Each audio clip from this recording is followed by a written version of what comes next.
अस्सलाम वालेकुम स्टूडेंट्स, मेरा नाम है फ़रीहा ख़ान और आप देख रहे हैं लर्न इंग्लिश विद रोशनी।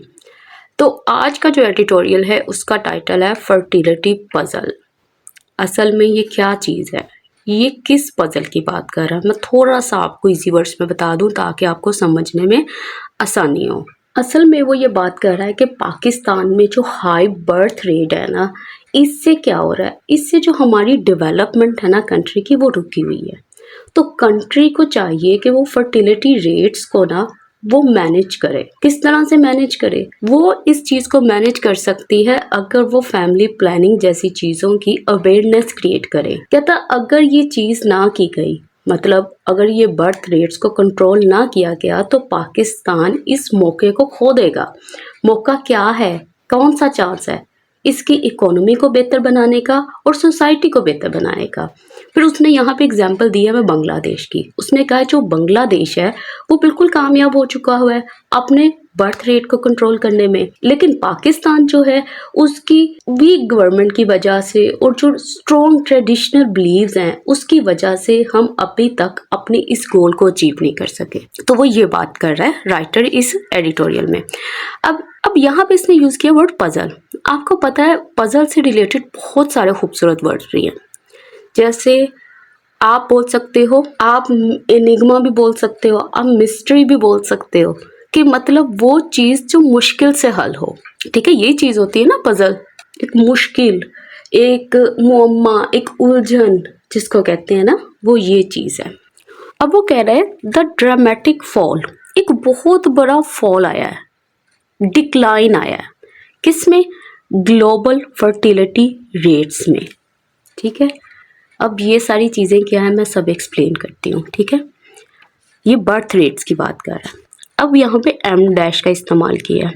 अब किस तरह से डिक्लाइन आया है वो इसने यहाँ पे तफसील से बयान किया है। ठीक है, एम डैश किस लिए यूज़ करते हैं?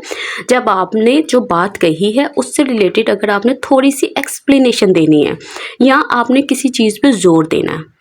अब वो बता रहा है कि फ्रॉम 4.8 बर्थ्स पर वुमेन, एक औरत के जो बच्चे होते थे पहले जो होते थे 4, ठीक है, 5 से कम। कहता इन 1970 में।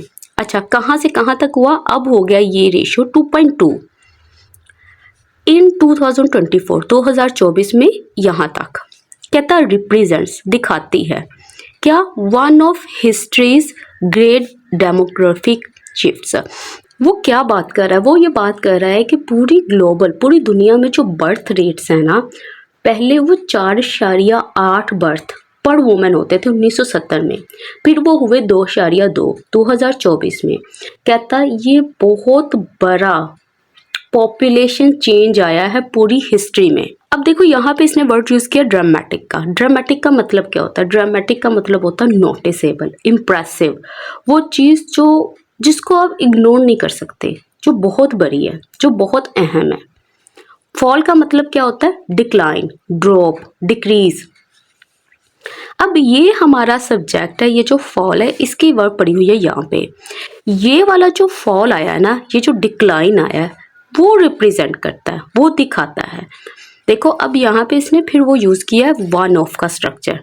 मैंने क्या बताया था? वन ऑफ के बाद जो है आप प्लूरल नाउन का इस्तेमाल करोगे, इसलिए यहाँ पे इसने शिफ्ट्स यूज़ किया, शिफ्ट नहीं यूज़ किया। डेमोग्राफिक का मतलब क्या होता है? मतलब आबादी से रिलेटेड, पॉपुलेशन से रिलेटेड। डेमोग्राफी क्या होती है? डेमोग्राफी यही होती है ना जिसमें आप पॉपुलेशन को स्टडी करते हैं, तो वहीं से बना है डेमोग्राफिक। अब वो कह रहा है येट, फिर भी, सम नेशंस, कुछ कौम जो हैं, रिमेन, वो अभी भी एक ही हालत में है। किसमें? स्टक हैं, वो फंसी हुई हैं। किसमें? इन ट्रांजिशन, इस ट्रांजिशन में।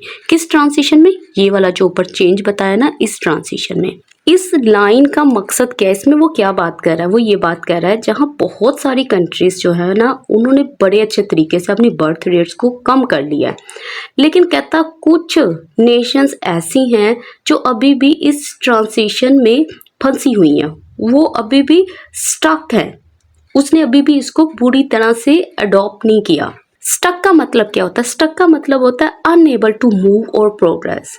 कि मतलब आप अटके हुए हो, आप फंसे हुए हो, आप ट्रैप हो, ट्रांजिशन का मतलब क्या होता है? इसका मतलब होता है चेंज, शिफ्ट, ट्रांसफॉर्मेशन, तब्दीली। अब वो कह रहा है पाकिस्तान, कहता south Asia second most populous country, कहता जो साउथ एशिया की दूसरी आबादी वाली जो कंट्री है। फिर कॉमा, कहता एग्जाम्पलीफाइज, वो दिखाती है क्या? बोथ प्रोग्रेस, तरक्की को, एंड चैलेंजेस को। अच्छा, किस चीज़ में? इन ब्रिंगिंग, लाने में, बर्थ रेट्स को टू सस्टेनेबल लेवल्स। अब वो कह रहा है पाकिस्तान जो दूसरी बड़ी कंट्री है साउथ एशिया में, वो दिखाती है प्रोग्रेस को और डिफ़िकल्टीज को, बर्थ रेट्स को कम करने में। और कहाँ तक कम करना है? हेल्दी लेवल तक, सस्टेनेबल लेवल तक। अब देखो यहाँ पे इसने वर्ड यूज किया है पॉपुलस। पॉपुलस का मतलब क्या होता है? इसका मतलब होता है ज्यादा आबादी वाले, डेंसली पॉपुलेटेड, हैवीली पॉपुलेटेड भी आप कह सकते हो, क्राउडेड, जिसमें बहुत ज्यादा भीड़ है, बहुत ज्यादा लोग हैं। अब इसने यहाँ पे यूज किया वर्ड एग्जाम्पलीफाई, ये वर्ब है, ठीक है। अब एग्जाम्पलीफाई का मतलब क्या होता है? इसका मतलब होता है डेमोन्स्ट्रेट करना, रिप्रेजेंट करना, दिखाना, डिपिक्ट करना, शो करना। सस्टेनेबल का मतलब क्या होता है? सस्टेनेबल का मतलब होता है कि वो चीज जो मेंटेन रहे, ठीक है, जो बरकरार रहे, जो वाइबल रहे। अच्छा, अब एक चीज नोट करो, ये जो कोमा टू कोमा चीज होती है, ये क्या होती है? इसको अपोजिटिव फ्रेज बोला जाता है, ठीक है, या ये इसको आप नाउन फ्रेज भी बोल सकते हैं। ये किसी भी नाउन को ना जिसके साथ ये लग कर आया है, ये उसके लिए एडिशनल इंफॉर्मेशन प्रोवाइड करती है। अब इनमें भी ना टाइप्स होती हैं, जैसे कोई होती हैं जो रिस्ट्रिक्टिव होती हैं, मतलब असेंशियल होती हैं, और कोई अपोजिटिव फ्रेजेस जो होती हैं वो नॉन असेंशियल होती हैं। अब देखो यहाँ पे जो इसने मेंशन किया है ना, पाकिस्तान कोमा, अब ये सबको पता है, ठीक है, ये वाली जो चीज़ है ना, ये सबको पता है कि पाकिस्तान जो है साउथ एशिया की सेकंड मोस्ट पॉपुलस कंट्री है। इसको वो यहाँ पे ना भी मेंशन करता तो कोई इशू नहीं था। तो ये वाली जो है वो नॉन एसेंशियल फ्रेज है। अब नेक्स्ट देखो, अच्छा, मेरे स्टूडेंट्स जो मेरे चैनल पे हैं उन सब से रिक्वेस्ट है कि अब आप जो हो उर्दू डिक्शनरीज की जान छोड़ दो, मतलब अब वहाँ पे मीनिंग्स आप फाइंड कर मत किया करो। अगर आपने वाकई में ना अपनी वोकैब इंक्रीज करनी है ना, अपने वाकई में एक वोकैब बैंक बनाना है ना, तो आप ये वाली हैबिट को छोड़ दो। इससे आप बिल्कुल एक ही मीनिंग के ऊपर स्टक होके रह जाते हो। तो अगर तो आपने इंग्लिश सीखनी है, अगर आपने न्यूज़पेपर रीडिंग सीखनी है, आप चाहते हो कि मैं हर तरह की बुक्स रीड कर सकूं, तो फिर आप ये वाली हैबिट को सिलेक्ट करो, इसको चूज करो, इसको आदत बनाओ। आप जब मीनिंग फाइंड करो ना, तो उसमें इजी वर्ड्स फाइंड करो, ठीक है, उससे ये होगा, लेकिन इंग्लिश में ही, इससे आपको समझने में आसानी होगी। कह रहा था कंट्रीज फर्टिलिटी रेट, कहता कंट्री का जो बर्थ रेट है ना, हैज टम्बल्ड, वो गिर चुका है, वो ड्रॉप हो चुका है। कहाँ से? फ्रॉम 6 बर्थ पर वुमेन, कहता एक औरत जहाँ 6 बर्थ करती थी, 6 बच्चों की पैदाइश करती थी इन 1994 में, टू 3.6 टुडे, अब ये यहाँ तक पहुँच गया। किसके मुताबिक? कह रहा है according to the UN's latest world fertility report. इसके मुताबिक क्या हुआ है? पाकिस्तान का जो बर्थ रेट है वो ड्रॉप हुआ है। कितना ड्रॉप हुआ है उसने यहाँ पे मेंशन किया है, ठीक हो गया। अब ये चीज नोट करो कि इसने यहाँ पे जो टेंस यूज किया वो प्रेजेंट परफेक्ट का स्ट्रक्चर यूज किया। प्रेजेंट परफेक्ट का स्ट्रक्चर यहाँ पे इसने क्यों यूज किया? इसलिए कि वो ये बता रहा है कि ये काम अभी भी हो रहा है, ठीक है। यहाँ पे इसने ड्यूरेशन भी मेंशन की है, 1994 से आज तक की। तो जो पहला टाइम है ना, उसकी ड्यूरेशन पूरी हो चुकी है, तो उसके लिए इसने प्रेजेंट परफेक्ट का स्ट्रक्चर यूज किया। और यहाँ पे इसने वर्ड यूज किया टम्बल। टम्बल का मतलब क्या होता है? इसका मतलब होता है बहुत ज्यादा ड्रॉप होना, डिक्रीज होना। और ये जो 6 बर्ड्स पर वुमेन है, इसका मतलब क्या है कि एवरेज बात करें ना, तो एक औरत के 1994 में 6 बच्चे हुआ करते थे, और अब जो है वो एवरेज निकालो तो वो 3.6 तक निकलती है। बट कहता लेकिन दिस मास्क, ये जो चीज है ना, कौन दिस, ये जो रिपोर्ट आई है इसके लिए बात कर रहा है, ये मास्क करती है, ये हाइड करती है किसको? स्टॉक क्लियर डिस्पैरिटीज को, अब ये क्या चीज़ें हैं, इनको गौर से देखो। सबसे पहले स्टार्क देखो, स्टार्क का मतलब होता है शार्पली क्लियर, जो बिल्कुल क्लियर हो, जो दूर से नज़र आ जाए, बिल्कुल वाजिया फ़र्क हो। दो चीज़ें आपके सामने मेंशन की है ना, अगर उनके अंदर स्टार्क डिस्पैरिटी है ना, तो उनके अंदर जो फ़र्क है वो वाजिया नज़र आ रहा है। अब ये देखो, डिस्पैरिटी का मतलब क्या होता है, यहाँ पे प्लूरल नाउन है इसलिए यहाँ पे डिस्पैरिटीज आया है, ठीक है। डिस्पैरिटी का मतलब होता है ग्रेट डिफरेंसेस, इनइक्वालिटीज, डिस्टिंक्शंस, वाजिया फर्क।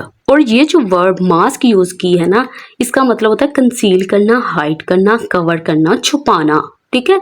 इसके लिए एक वर्ड भी यूज करते हैं, वर्ब वेल। वेल क्या होता है, जैसे हम नकाब पहनते हैं और अपना मुंह छुपाते हैं ना, तो इसी तरह से मास्क जो है, वो वेल जो है वो इसी चीज़ से निकला है। जब आप किसी चीज़ को वेल करते हो मतलब आप उस चीज़ को हाइड करते हो। मास्क करने का भी मतलब ये है, आप उस चीज़ को हाइड कर रहे हो, उसको छुपा रहे हो। तो ये जो रिपोर्ट है, ये वाली रियलिटी को ये मास्क करती है, ये इसको छुपाती है। अब क्या डिस्पैरिटी हुई है, अब ये आपको अगली लाइन्स में पता चलेगा। कह रहा है अर्बन वीमेन, कहता है जो अर्बन वीमेन है ना, जो सिटी की औरतें हैं, कहता एवरेज फार फ्यूअर चिल्ड्रन। अब उनका जो एवरेज है वो बहुत ही कम है, जो बच्चों का उन्होंने एवरेज निकाला था ना, वो फार फ्यूअर है, बहुत ही कम है देन किससे, देयर रूरल काउंटर पार्ट्स, वो उन औरतों से जो कि गांव में हैं।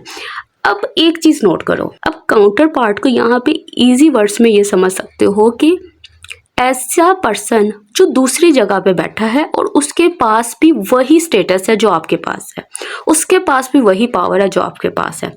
अब यहाँ पे जो सिटी में जो मदर बैठी है, जो गांव में मदर बैठी है, उनमें कोई डिफरेंस तो नहीं है ना, वो काउंटर पार्ट्स ही है ना, वो एक दूसरे के इक्विवेलेंट्स ही हैं, एक दूसरे के मैचेस ही है ना। तो ये वो चीज़ है। इसमें उसने ये सिर्फ ये बात बताई है कि जो औरतें शहरों में होती हैं ना, उनके बच्चे बहुत कम होते हैं उन औरतों से जो गांव में होती हैं। अब ये वाला जो देन है ना, THAN वाला, ये कंपैरिजन के लिए यूज होता है। एक होता है THEN देन, लोग इसको और इसको मिक्स कर देते हैं, इनको मिक्स नहीं करना। ई वाला जो होता है ये कंपैरिजन के लिए नहीं होता, जो ए वाला होता है ये कंपैरिजन के लिए होता है। यहाँ पे कंपेयर किसको किया जा रहा है, यहाँ पे अब बहुत से बच्चे ये कहेंगे कि अर्बन वीमेन को, जो सिटी की औरतें हैं उनको कंपेयर किया जा रहा है गांव की औरतों से। नहीं, ये कंपेयर कर रहा है कि सिटी की जो औरतों के चंद बच्चे हैं, ये बच्चों के एवरेज को कंपेयर कर रहा है असल में, ठीक है। इसने पूरा इसको एक्सपैंड किए बगैर यहीं तक छोड़ दिया, क्योंकि आगे जो बात है वो अंडरस्टूड है। अब वो कह रहा है द एडोलेसेंट बर्थ रेट, कहता है ये जो टीन एज का जो बर्थ रेट है ना, फिर कोमा, कहता एट 40 पर 1000 वीमेन एज 15-19, कहता 1000 औरतों में जो कि 15 से 19 साल की होती हैं, उनमें जो 40 औरतें हैं जो बर्थ देती हैं, ठीक है, जो बच्चों को पैदा करती हैं, कहता है रिमेन्स, वो अभी भी बरकरार है। कैसे, स्टबनली हाई, वो अभी भी हाई है। अब ये जो इसने यूज़ किया ना एडोलेसेंट, इसका मतलब क्या होता है, ये टीन एज बच्चियों की बात कर रहा है, ठीक है, नौजवान बच्चियों की बात कर रहा है। और स्टबनली का मतलब क्या, देखो हम स्टबन कहते हैं ना किसी को, ये पर्सन जो है ये बहुत स्टबन है, इसका मतलब वो जिद्दी है। यहाँ पे उसने कहा है एडवर्ब बना के स्टबनली हाई, के मतलब वो बहुत ज़्यादा हाई है। यहाँ पे स्टबनली का मतलब है कि वो परसिस्टेंटली हाई है, मतलब वो लगातार ये चीज़ जो है वो हाई है। अब यहाँ पे इसने प्रेजेंट इंडेफिनिट का स्ट्रक्चर यूज़ किया। क्यों किया, क्योंकि ये फैक्ट को बता रहा है, ये बिल्कुल फैक्ट को बता रहा है और इसमें कोई चीज़ नहीं है। एट करंट ट्रेंड्स, कहता अगर ये जो करंट हालिया ये जो ट्रेंड चल रहा है ना, ये जो तरीका चल रहा है, अगर ये कंटिन्यू रहता है, Pakistan will not reach, Pakistan reach नहीं कर पाएगा किसको, रिप्लेसमेंट लेवल फर्टिलिटी को। क्या है वो, 2.1 चिल्ड्रन, कब, अंटिल 2079 तक। अब यहाँ पे एम डैश, वो कह रहा है डिकेड्स बिहाइंड, कहता सदियां पीछे, किसके, इट्स नेबर्स, अपने हमसायों के। इस लाइन में असल में इसने कहना क्या चाहा है, इसने यही बताना चाहा है कि पाकिस्तान का जो बर्थ रेट है वो डिक्लाइन तो हो रहा है लेकिन बहुत स्लोली हो रहा है अगर उसको कंपेयर किया जाए दूसरे कंट्रीज़ के साथ। अब ये जो 2.1 रेट इसने बताया ना, ये क्यों ज़रूरी है? मतलब अगर हमने अपनी पॉपुलेशन को स्टेबल करना है ना, तो हमें इस लेवल तक आना होगा, ठीक है। अब वो नेबर्स की बात की है तो उनको मेंशन भी करेगा राइटर। वो कह रहा है बांग्लादेश फर्टिलिटी रेट, कहता है बांग्लादेश का जो बर्थ रेट है हैज़ फॉलन, वो गिर चुका है कहाँ तक, 2.14 तक, एंड इज प्रोजेक्टेड, और ऐसा देखा जा सकता है, ऐसा फ्यूचर में देखा जा सकता है टू रीच कि वो पहुंच जाएगा रिप्लेसमेंट लेवल तक बाय 2026 2026 तक। अब वो ये बात कर रहा है कि बांग्लादेश का जो बर्थ रेट है वो ड्रॉप हो चुका है 2.14 तक, और ऐसी उम्मीद की जाती है कि वो 2026 तक अपने आइडियल लेवल तक पहुंच जाएगा। फर्टिलिटी रेट क्या है? मतलब इसका मतलब है कि average number of children a woman has, ठीक है, उसके एवरेज की बात करता है ये। अब ये जो प्रोजेक्ट है, ये वर्ब यहाँ पे यूज हुआ है, ठीक है। इसका मतलब होता है कि आप जो हो वो फोरकास्ट कर सको, आप पहले से पेशेंट को ही कर सको। इज प्रोजेक्टेड मतलब ये पैसिव स्ट्रक्चर बना हुआ है, ठीक है। कोई भी इस चीज को फोरकास्ट कर सकता है, इसको प्रोजेक्ट कर सकता है। अब आपने ये देखा ना, ये जो पूरा एडिटोरियल है, इसमें जो राइटर की जो टोन है वो क्या है, वो बहुत सीरियस है, वो बहुत क्रिटिकल है, वो अर्जेंसी को शो कर रहा है। अब वो कह रहा है इंडिया अचीव्ड, इंडिया ने अचीव कर लिया है किसको, इस लेवल को, कब, इन 2020 में। अब यहाँ पे इसने पास्ट इंडेफिनिट का स्ट्रक्चर यूज़ किया, अचीव्ड की सेकेंड फॉर्म यूज़ किया। क्यों यूज़ किया? क्योंकि ये पास्ट के एक फैक्ट को बता रहा है। वो ये बता रहा है कि ये वाला जो काम है वो तो 2020 में ही हो चुका है इनका। आप ये चीज़ देखो, जब राइटर एडिटोरियल्स को लिखता है तो वो हर चीज़ को कितने अच्छे से एक्सप्लेन करता है। अगर इसने अपनी पहली बात में नेबर्स की बात की है ना, तो इसने अगली 2 लाइंस में अपने नेबर्स को ही डिफाइन किया है, इनको एक्सप्लेन किया है। अब वो कह रहा है दिस मैटर्स, कहता है ये जो चीज़ है ना, ये अहमियत रखती है, ये मैटर करती है इनॉर्मसली, बहुत ज़्यादा, for Pakistan development prospect, Pakistan की डेवलपमेंट प्रोस्पेक्ट के लिए।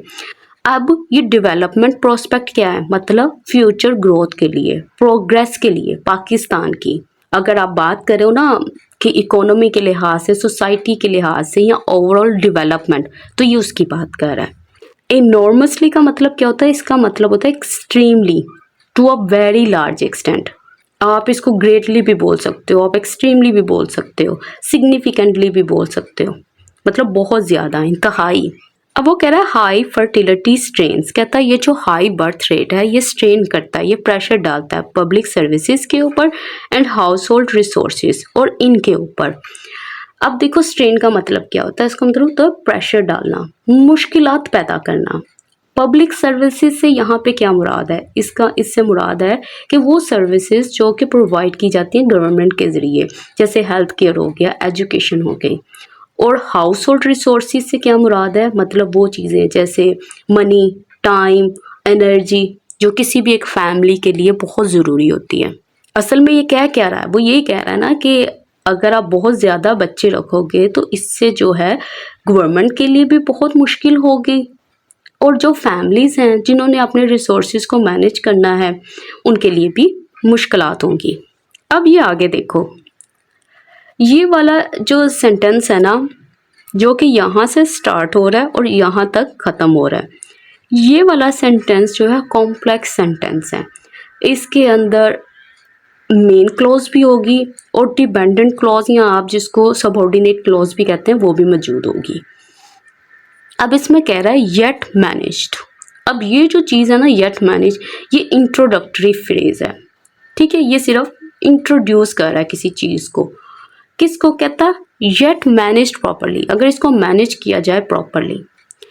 किसको कहता? अ फॉलिंग बर्थ रेट, कहता है ये जो गिरता हुआ बर्थ रेट है ना, गुड यील्ड वो हासिल कर सकता है अ डेमोग्राफिक डिविडेंड को। अच्छा किसके? कहता ऑफ वर्किंग एज अडल्ट्स, ये वाले जो नौजवान है ना, ये जो अडल्ट्स हैं, कौन से वाले? वर्किंग एज वाले।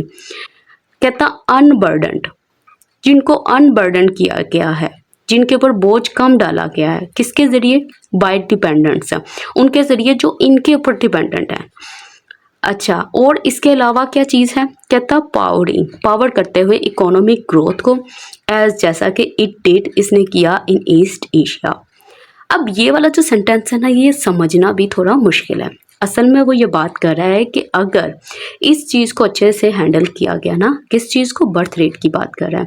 कहता वो जो डिक्रीजिंग बर्थ रेट है ना, वो क्रिएट कर सकता है बहुत बड़ी तादाद में वर्किंग एडल्ट्स को, जिनको सपोर्ट नहीं करना होगा अपने डिपेंडेंट्स को, और इससे क्या होगा, इकोनॉमी बूस्ट होगी, जैसा कि ईस्ट एशिया में हुआ है। अब ये कह रहा है येट मैनेज प्रॉपरली, मतलब आप अगर इस बर्थ रेट को या इस सिचुएशन को अगर आप बहुत अच्छे से हैंडल करते हो तो। अब ये वाली जो चीज़ है, ये हमारी मेन क्लॉज है, ठीक है। वो कह रहा है falling birth rate could yield.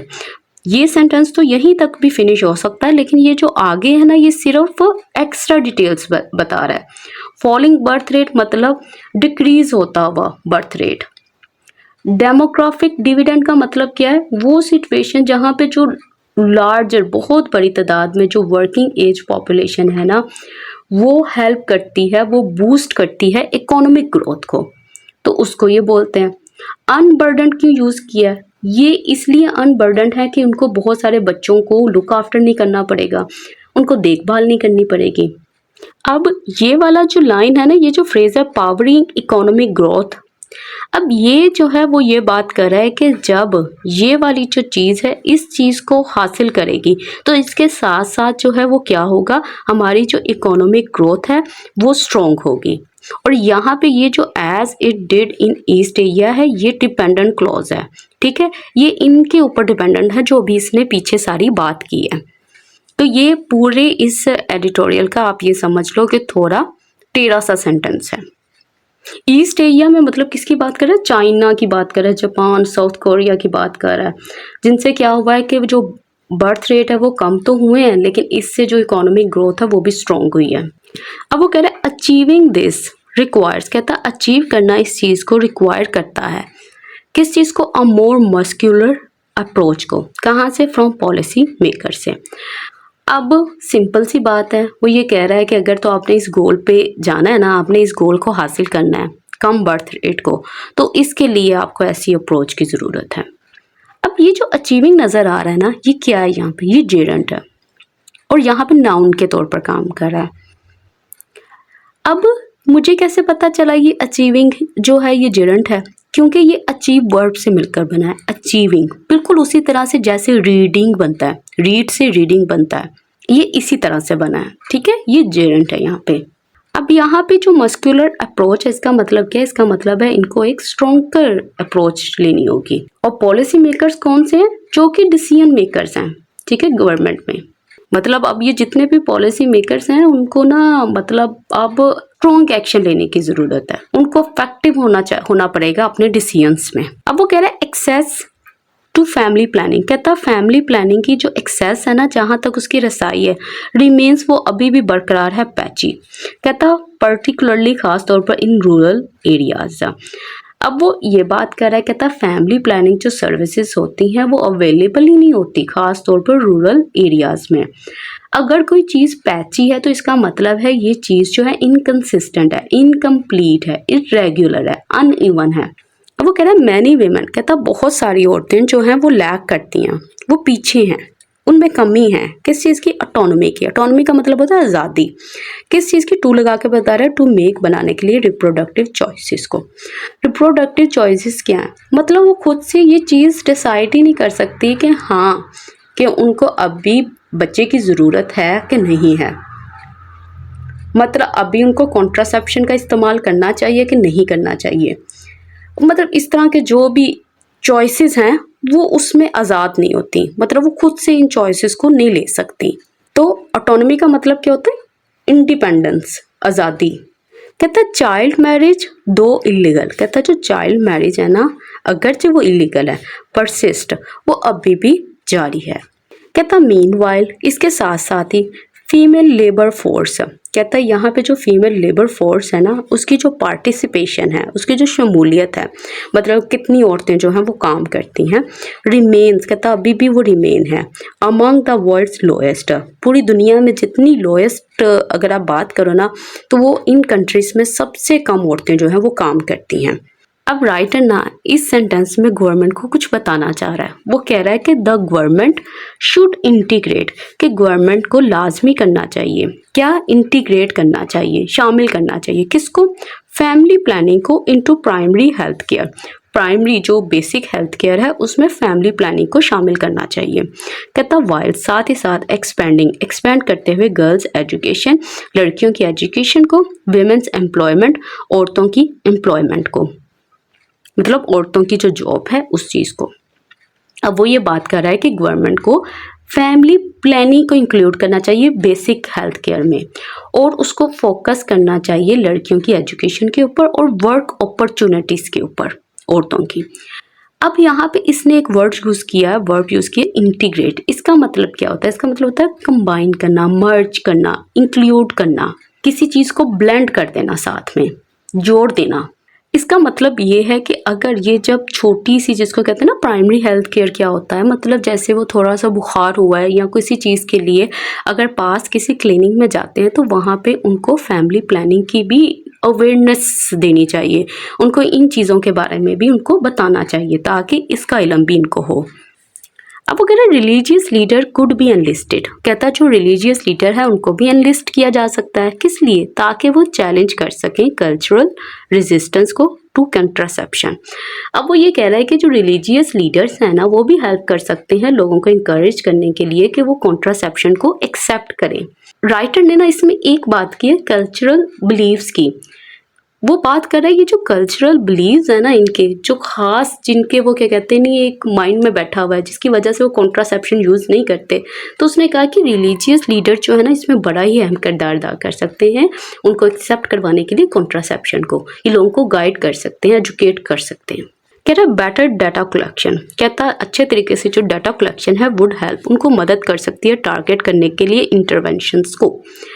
मतलब अगर ये कलेक्ट करते हैं बेटर डाटा को, इससे क्या होगा, ये फोकस करेंगे अपनी एफर्ट्स को जहाँ पे ज़्यादा ज़रूरत है, जहाँ जहाँ इन चीज़ों की ज़रूरत है ना ये वहाँ वहाँ पे ही टारगेट करेंगे, वहाँ वहाँ ये अपना फोकस डालेंगे।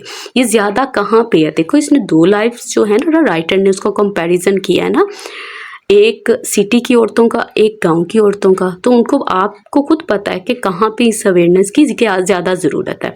तो अगर ये डाटा मिलता है तो इनका जो फोकस है ना वो बिल्कुल जो है ना बिल्कुल जो जिसको कहते नहीं है, उनका फोकस बिल्कुल पॉइंट पे होगा, वो वहीं पे टारगेट करेंगे। कहता none of this is rocket science, कहता इसमें कुछ भी रॉकेट साइंस नहीं है, कुछ भी डिफिकल्ट नहीं है। अच्छा अब ये देखो इसने यहाँ पे नन का इस्तेमाल किया। देखो एक होता है ईदर, एक होता है और, एक होता है नीदर, एक होता है नॉर, ठीक है। ईदर और जो होता है ना वो ये कहता है कि दो में से एक, जब हम कहते हैं ना दो में से कोई भी नहीं तो हम उसके लिए यूज़ करते हैं नीदर नॉर, और जब चीज़ें दो से ज़्यादा हो ना तो तब उसके लिए हम यूज़ करते हैं नन। जब हमने ये कहना हो ना इन सारों में से कोई भी नहीं तो उसका मतलब होता है नन, उसके लिए हमने नन का स्ट्रक्चर इस्तेमाल करना है, तो इसलिए यहाँ पे इसने नन का यूज़ किया, ठीक है। रॉकेट साइंस मतलब कोई डिफिकल्ट चीज़ नहीं है।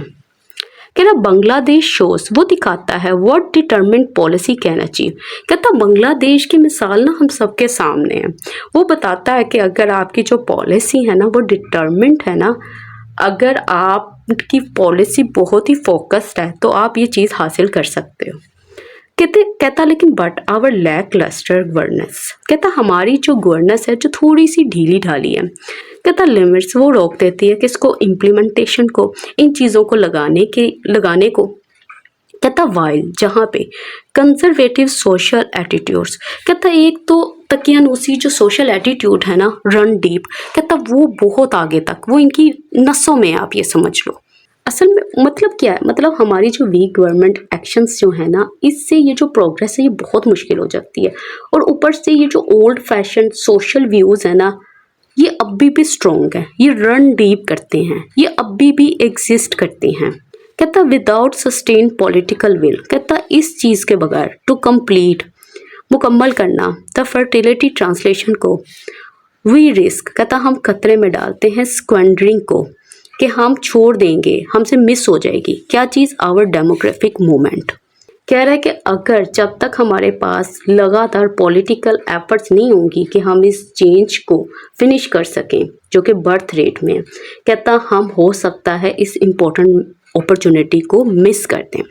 स्क्वेंडर का मतलब क्या होता है, मिस कर देना, हाथ से जाने देना। तो हमें किस चीज़ की ज़रूरत है, हमें सस्टेन्ड पॉलिटिकल विल की ज़रूरत है, ऐसी पॉलिटिकल विल जो सस्टेन हो, जो लगातार बनी हो। और ट्रांजिशन का मतलब होता है चेंज।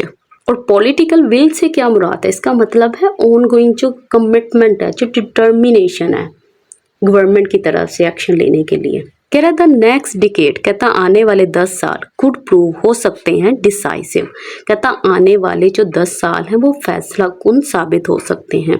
किस चीज़ में, इस चेंज में। डिसाइसिव क्या चीज़ होती है, इसका मतलब होता है फैसला कुन, ठीक है, जो रेसोल्यूट हो, कंक्लूसिव हो, जो फैसला कर दे, ठीक है। और इसका अंटरनेम क्या होता है, इनडिसाइसिव, इनकंक्लूसिव, हेजिटेंट। तो आज का एडिटोरियल कंप्लीट होता है। आपको ये पता चल गया कि ये जो सारे का सारा एडिटोरियल था, इसमें राइटर की जो टोन थी कैसे इतनी सीरियस थी, कैसे इतनी क्रिटिकल थी, वो इन चीज़ों को कैसे कितना सीरियस ले रहा था। और टेंस का इस्तेमाल भी हमने देख लिया, वो कैप को भी देख लिया। तो अब आप सबसे मेरी रिक्वेस्ट है कि ये सारे एडिटोरियल्स के बारे में आपके क्या व्यूज़ हैं, 1-2 लाइन में आप भी मेंशन करिएगा कमेंट सेक्शन में। तो इसके साथ ही मुझे इजाज़त दें, अल्लाह हाफिज़।